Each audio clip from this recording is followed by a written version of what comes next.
Through reincarnating from one to the next life, he felt drawn towards his higher self. Now the time of awakening has come, when each human being can unite with his higher self in order to accomplish his ascension.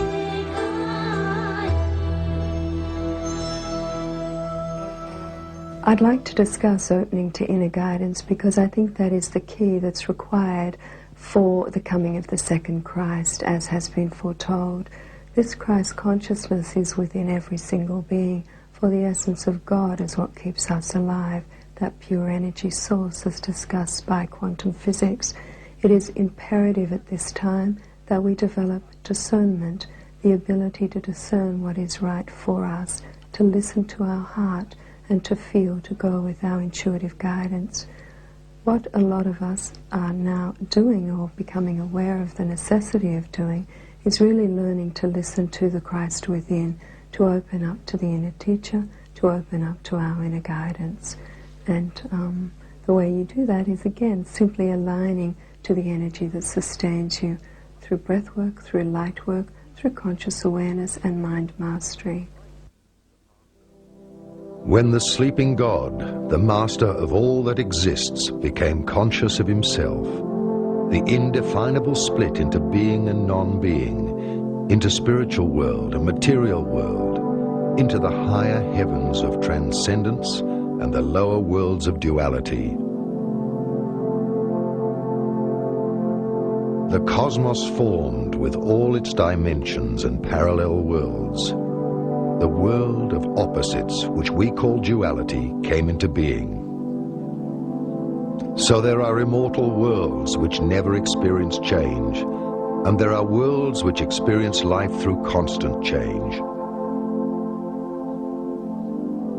In order to be able to experience himself in infinite diversity, he created out of himself unlimited part consciousnesses, cosmic monads, who gather infinite possibilities of experience in worlds of duality, for the source of all existence. Every cosmic monad can gather experiences through the world of opposites, also known as polarity. Because such a part of God never descends into the mortal world of polarity, but only has to gather experiences, it separated a part of its universal mind and created the souls, a vessel for the universal experiences. The souls, on the other hand, worked in such a way that they needed many individual experiences.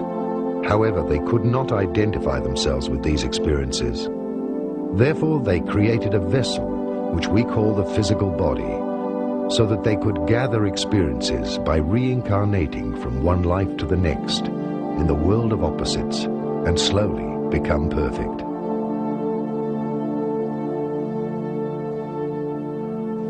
This parting is the rising of the cosmic Christ, or the cosmic crystal, which grows during the exhaling cycle of the source.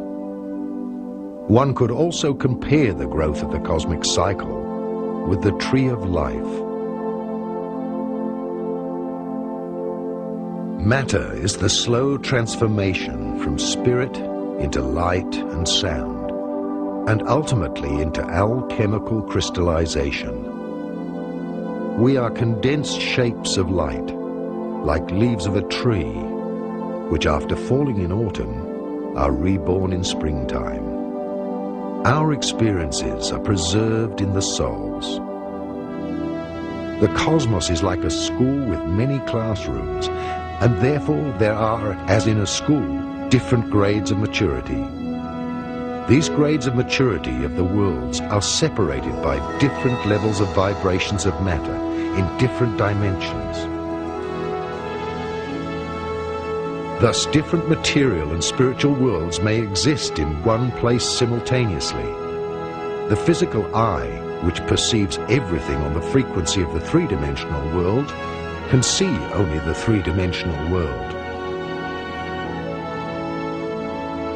There are 12 planets in our solar system, 7 on the material frequency, which are inhabited by higher developed beings, and 5 inhabited in the spiritual dimensions.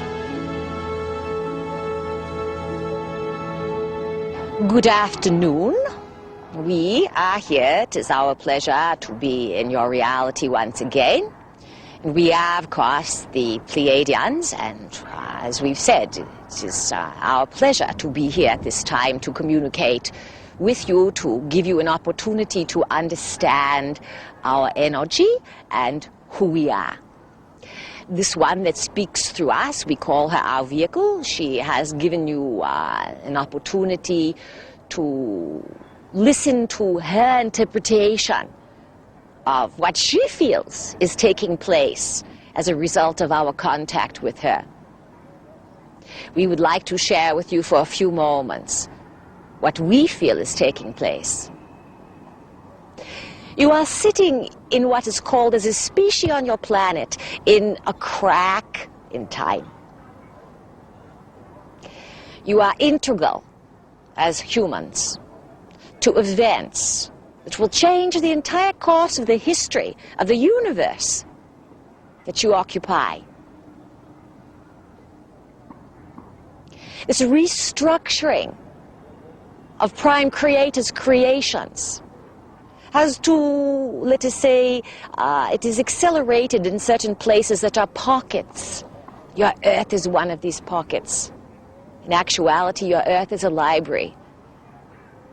It was originally designed as a place to store and hold tremendous amounts of universal data. You have occurring at this time what is called the return of the gods. Who are these gods? For eons it was understood that the gods came from space. Yet only recently, in your very short memory, have you separated these gods, thinking that the gods of the religions had nothing to do with what lie in the great cosmos outside of your planet. Now ideas are being fused together within the human species, and you are beginning to understand that the story of who you are and the place you occupy in existence is much grander than anyone ever dared to tell you.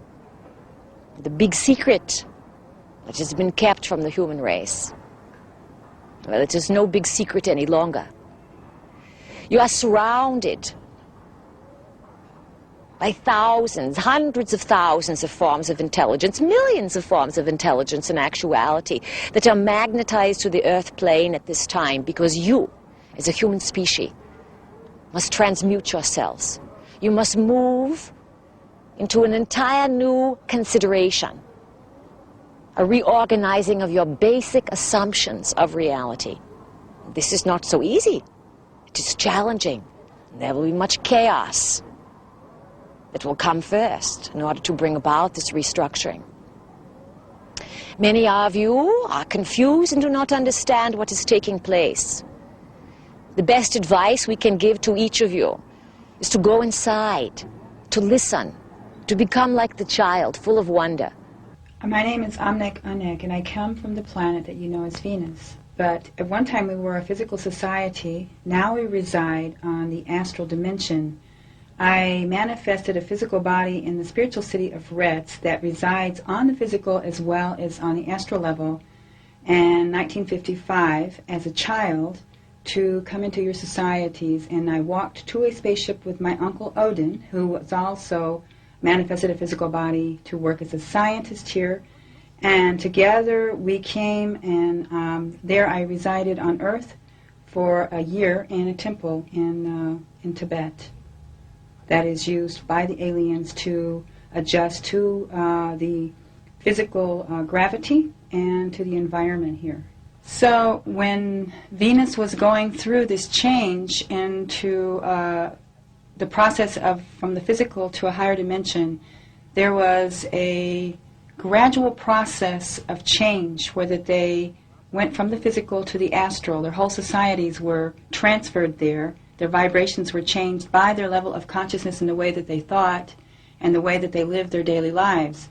The Venusian people knew that this process was taking place and preserved one city, the city of Retz, under a climatic dome on the surface of the physical Venus to give them the ability to come into the physical and work here to raise the consciousness of mankind on Earth.